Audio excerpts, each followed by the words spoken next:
¿Cómo están? Muy buenas tardes. Comenzamos aquí Identidad Privada, el mensaje televisivo del SADOP. Juli, muy buenas tardes. Buenas tardes, Vicky. Buenas tardes a todo del otro lado.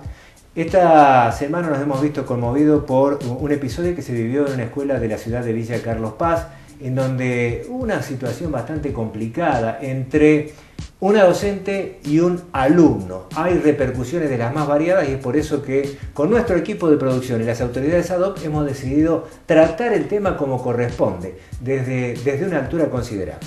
Efectivamente, vamos a tomar este caso como punto de partida para hacer un análisis desde distintas aristas. Por el lado de la psicología va a estar con nosotros Fabiana Gómez Córdoba, asesorándonos, comentándonos, y también vamos a contar con la palabra de Sandra Pérez, secretaria gremial de SADOP de la Delegación Capital, y también con Jacobo Ali Hernández, asesor letrado de la Delegación Capital. Así que vamos a arrancar ya con este tema. Ahora nos vamos a las calles, estuvimos preguntando a los padres, a la gente, qué opinan de este caso y si realmente existe o no violencia escolar.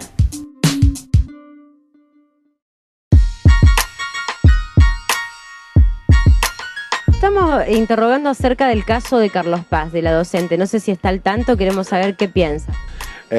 Yo no lo veo tan grave. Y hasta, a ver, cuando decimos que el docente se tiene que adaptar a la terminología que usan los adolescentes, está usando y lo está tratando de par a par, ¿no?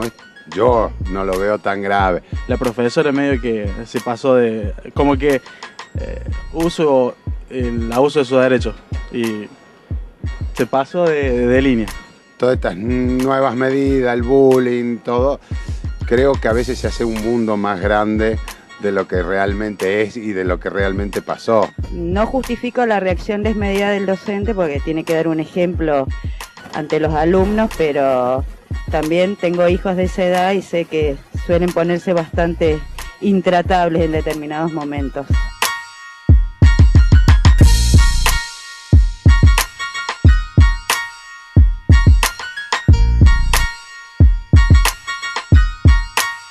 ¿Usted qué opina? ¿Existe violencia escolar o no? Por supuesto que existe violencia escolar. Y esa docente falta el respeto groseramente. Y yo soy ex docente universitario. Fui profesor de la Facultad de Ingeniería 23 años. Estoy acostumbrado a tratar con alumnos y estoy acostumbrado a tratar con la juventud. No sé si catalogarla como violencia, sí que se ha establecido ese método de comunicación entre docentes y alumnos.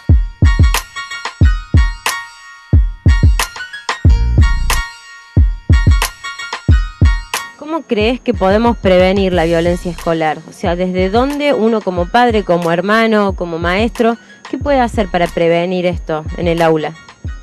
La verdad que se pone cada vez más difícil. Creo que es una cuestión que se tiene que trabajar conjuntamente la sociedad, el Estado y el colegio. O sea, enseñar desde el colegio, enseñar desde ejemplo, enseñar con publicidad.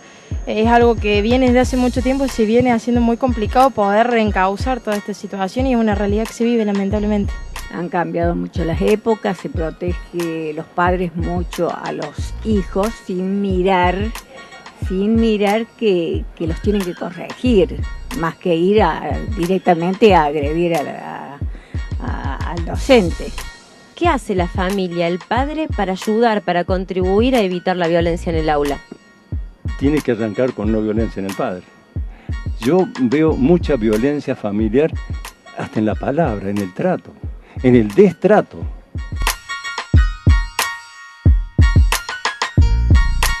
La única forma de formar a la juventud es educándola. Y la educación no es violencia. Es amor, es respeto, es cariño. Y enseñarle cuáles son los límites. De buena manera y de buen modo.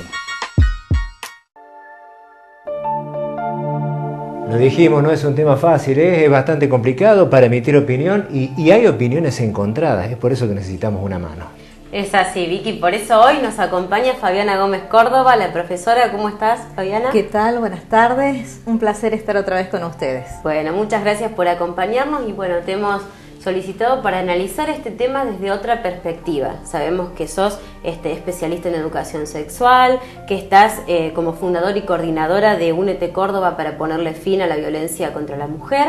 Y bueno, queremos analizar este tema. El tape que acabamos de ver recién, como veíamos, hay opiniones bastante diferentes. Sí. ¿Qué pensás? ¿Qué nos podés decir?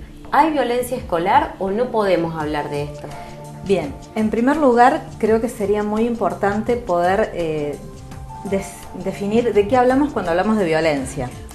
No todas las agresiones son una violencia. Por ejemplo, si yo encuentro una niña que está a punto de meter una aguja de tejer en un tomacorriente y la agarro de los pelos para sacarla, es una agresión, quizás le produzca hasta un daño con el tirón de pelos, pero no es un acto violento, porque mi intención no fue causarle daño. Es decir, el primer requisito para que haya violencia es la intencionalidad de causar daño. Y el segundo requisito para que se dé una situación de violencia es que haya desigualdad en la relación entre esas personas, desigualdad en el poder. Tiene que haber una que tenga mayor poder de cualquier tipo, emocional, económico, de fortaleza física, de jerarquía.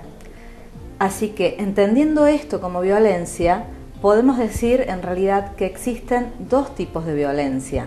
Por un lado es la violencia que se da en la escuela, pero también existe la violencia que ejerce la escuela a sus integrantes, tanto a estudiantes como a docentes, como a directivos, como a no docentes.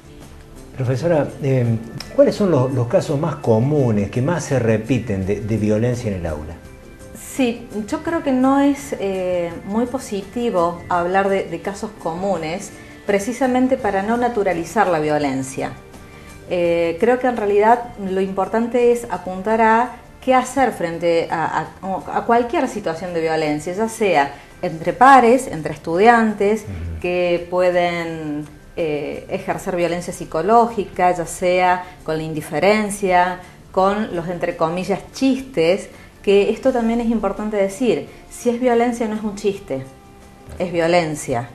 Si es violencia no es un juego, es violencia. Poder definirlo claramente. Y frente a los hechos de violencia, tener en claro también que para que exista violencia en cualquier ámbito, necesitamos tres tipos de actores: quien agrede, quien recibe la agresión y testigos. Es decir, quien está viendo ese ejercicio de la violencia, sea otro estudiante, sea un docente, y no hace nada, también es parte de esa violencia. El no hacer, el avalarla con una sonrisa o con el silencio, me convierte también en parte de esa situación.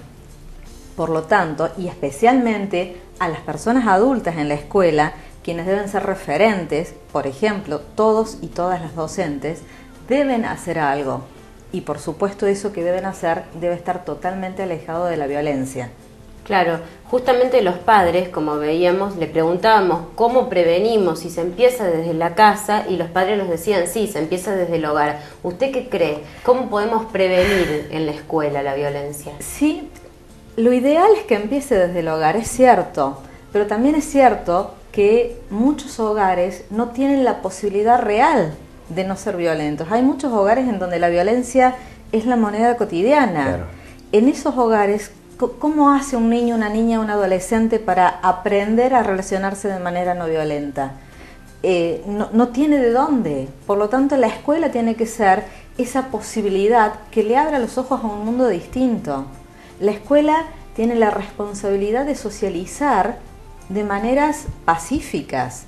Por lo tanto, es inadmisible, y en esto quiero ser sumamente clara, es totalmente inaceptable que un docente o una docente ejerzan violencia.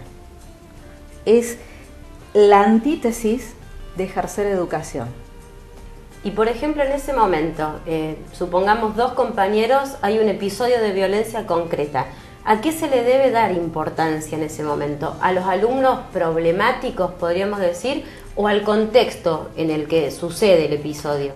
Lo óptimo, en primer lugar, es no rotular, porque el hablar de un alumno problemático ya es un ejercicio de violencia, ya estoy rotulando a alguien y al rotularlo lo estoy encasillando, se va a comportar como alumno problemático porque es ese lugar que le asigno.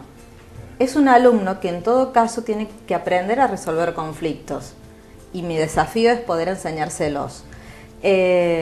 Lo primero, sea cualquier tipo de violencia, es ponerle el alto en ese instante, involucrarme y decir alto, basta.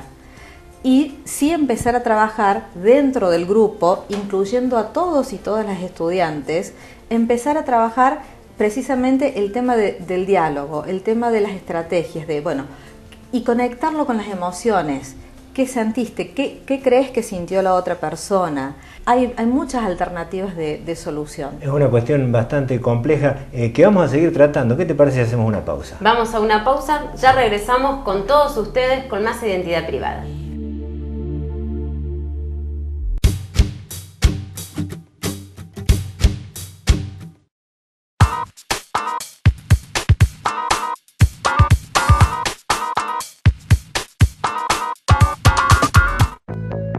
Sentir que tu familia está protegida te hace disfrutar de ella. Si sos afiliado a SADOP o SDOP, tenés beneficios exclusivos en salud. Ahora también contamos con el Sanatorio Allende Cerro. Solo con tu carnet y orden de consulta accedes a todas las especialidades médicas. Los mejores profesionales en salud, tecnología de avanzada, cómodas y modernas instalaciones al servicio de nuestros afiliados. Te esperamos en Sanatorio Allende Cerro. SADOP, siempre al servicio del docente privado y su familia.